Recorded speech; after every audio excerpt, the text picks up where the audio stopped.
What's up, language leaders? Welcome back to the channel.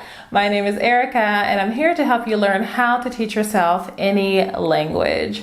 So here you'll find weekly videos with tips and strategies on language learning, as well as Spanish conversational practice, stories, all of that good stuff. So if that sounds like your cup of tea, consider subscribing and hitting the notification bell so that you do not miss a thing. So I am excited today to share with you guys my personal language study plan and my daily routine. If you don't know me, I am a native speaker of English. I am from the United States. I learned Spanish to fluency while in the United States before moving abroad. I do currently live in Mexico and now I'm learning French. So I learned Spanish in the United States and I'm learning French in Mexico. I guess next I should move to France to learn Italian?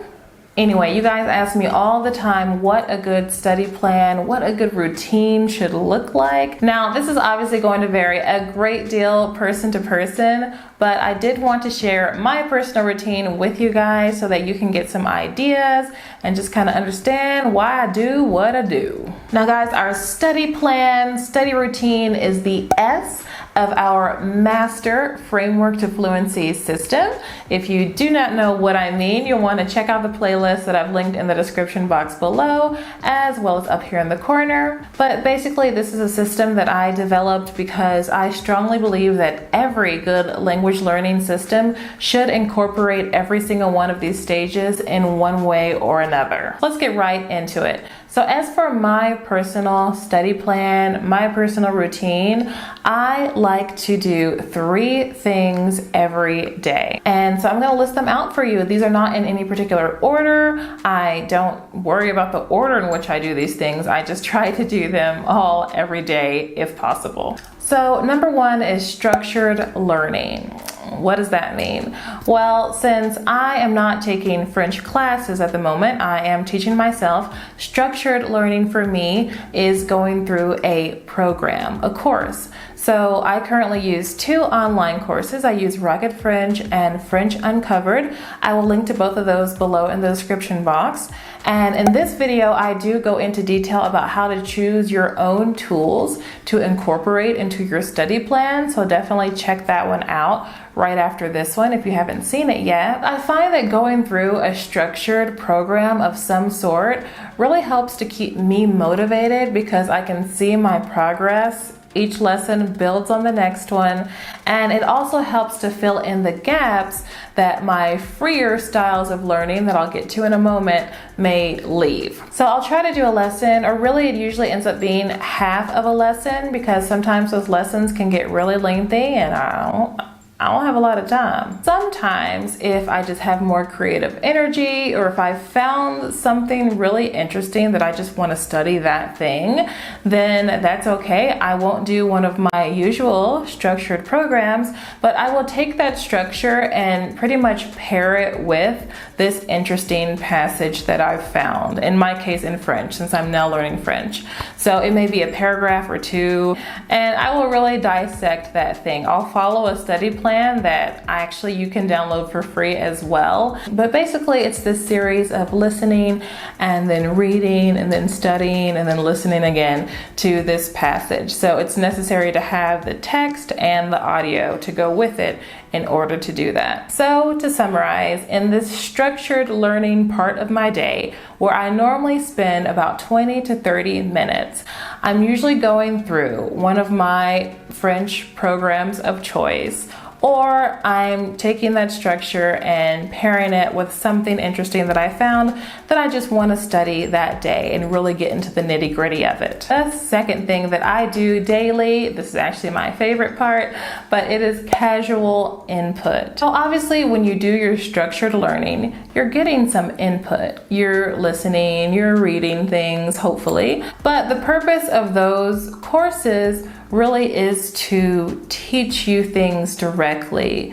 Direct practice with the vocabulary, some grammar explanations, all of those things. So the amount of input that you can actually get is a bit limited because you would simply get overwhelmed if you were attempting to study, hard study, massive amounts of information.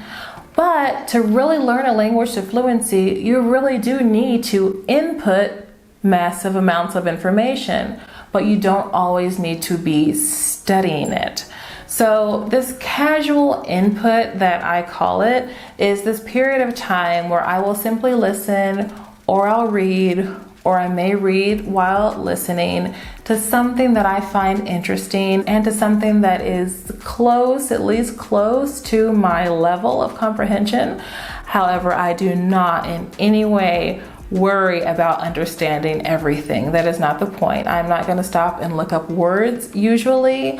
I'm very relaxed, and this casual listening can be done while you're doing other things. So during your commute, on the treadmill, while you're getting dressed in the morning. I hesitate to call this passive listening, because when I think of something passive, I almost think of like background music, like at a cafe. So you're at a cafe and there's some music playing in the background. If it wasn't there, you would feel different because it does change the whole ambiance, but you're not really gonna notice it unless there's this sudden lull in your conversation or your activities or your thoughts. So you're not really paying attention to it, it's just kind of there. That's not what I'm talking about in this circumstance. Like I said, you can be doing other things during this casual listening period, but you're still in a headspace where you're able to pay attention somewhat. You're able to pick up if nothing else, the rhythm and the flow of the language, even if most of the words are beyond your comprehension, if you're a beginner. Now, if you're reading, or if you're reading and listening, then that obviously does require a bit more concentration. You can't exactly be reading and driving. Please don't do that. Or reading and putting on makeup. I mean, maybe. Okay, no, it wouldn't work. So the reading would require a little more active attention. But the beautiful thing about this casual listening is that it doesn't have to take up any extra time in your routine, because you're essentially multitasking while you do other things in your day that you need to get done anyway. So some people get really anxious about this and they think like, okay, so I'm listening, but what do I do with that? I mean, I feel like I need to practice something. Should I write down the words that I recognize as I hear them? What should I do? No, you don't do any of that. Not during your casual listening time. Save that for your structured learning, when you're really, really actively working with the language. Really, the only time that I will write something down during this casual listening time is if there is a word that's coming up over and over again to the point where I'm like, I clearly need to know what this means in order to be able to understand this episode. It must be the entire theme. Okay, then I may stop and look that up. Or if there's a phrase that I hear that I think, oh, that is super useful, I've got to write that down because I'm gonna put that to immediate use. Okay, I may write it down, but I don't put pressure on myself to do that. So you can use this time however you want. If you like to write down familiar words or words that you want to remember, feel free. But remember that this time is mostly for absorbing that language and having as much contact with it as possible. Your listening comprehension will improve so much because there are words and phrases that you're going to be hearing over and over again, especially if you've chosen a topic that's interesting to you, like a certain podcast that is on one certain subject. That's so helpful because there are certain things that you're going to hear over and over again. And even before they become part of your active vocabulary, even before you're able to reproduce those words without thinking about it, they do become part of your passive vocabulary and you are able to understand them in conversation. So this casual listening time will improve your listening comprehension. It'll kind of tune your ear to the language so that when you hear it, it doesn't sound foreign anymore. Even if you can't understand everything, it's something that your brain is getting used to. You're going to be hearing some of the words and phrases that you learned during your structured time, and this is just really going to help to reinforce all of that vocabulary in your brain because you're hearing it in multiple different contexts. So use those YouTube videos, podcasts, Netflix, anything that you enjoy watching. I really do try to keep my input relatively comprehensible. So when I'm starting, I will choose YouTube channels and podcasts specifically that are for learners of the language and where they speak a little slower, a little more clear. That just helps me, it motivates me. How long do I do this every day? Oh, well, that totally depends on the day. Really, the longest that I'll spend on this, if it's more active, if I'm also reading, if this really involves my time, it's probably about another 20 minutes.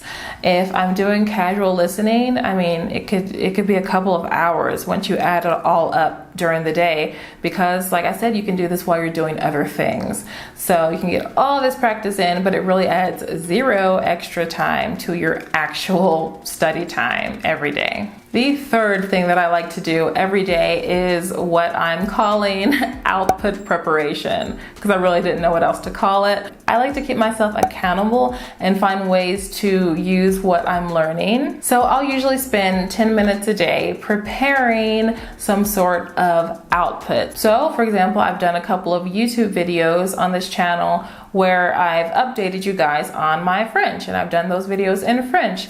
So maybe I would spend a few minutes a day preparing those videos. Like, what am I gonna say? How do I say that in French? Now that I've started having conversations in French on italki, I also need to spend a few minutes a day preparing for those conversations, preparing whatever theme that I have chosen that I want to talk about. They're highly relevant, highly specific to me in this certain conversation vocabulary, so that I could just go into that conversation with a bit more confidence. This has been my routine pretty much up to this point, but as I begin to have more conversations in French, this will change a bit. For example, if there's a day that I do have a conversation on italki, let's say even if it's a short one, 30 or 45 minutes, that paired with going over the study notes that the tutor leaves, that is enough for that day. That's really all the time that I have. That's all my brain can handle, because at this point, having a 30, 45 minute conversation in French is a lot. Afterwards, I just want to go take a nap. So this routine will change as I start having more conversations. I already kind of anticipate how it's going to change based on how I learn Spanish, but I won't bore you guys with what I anticipate. I will instead update you when that happens. So let's briefly review and go over how long I actually spend learning French every day. So one, we talked about structured learning, and I spend 20 to 30 minutes a day doing that. Number two, we talked about casual input. Depending on if I'm listening while doing other things or if I'm more active into reading, then this could add between 0 to 20 minutes of actual active time into my study routine. And the last thing we talked about was these preparations for output. I'll usually spend only about 10 minutes on that. So we're looking at a good day, I've studied for an hour. On a mediocre day, I've studied for 30 minutes. And guys, if it's just been insane and the day's about to end without me having studied language at all, I'll do 10 minutes of something, of whatever I feel like doing, just to keep that consistency. Consistency is the most important thing. Es la cosa más importante. C'est la chose la plus importante. And I wish I knew more languages to say that in, but hopefully the repetitive banging on the desk helps to drive that point home. All right, guys, I really hope that this helped to give you some ideas. Don't forget that if you want a copy of one of my step-by-step study plans, then download your fluency blueprint, ericaelsewhere.com/blueprint. If you like this video, give me a like, subscribe, hit that bell. And whether you're looking for specific tips and resources for the structured part of your learning, or if you need Spanish listening practice for that casual input, or if you're looking for tips on how to make your output conversations go smoother, then check out any of these videos. Until next time, guys, don't forget to go out and live a new language today. Ciao.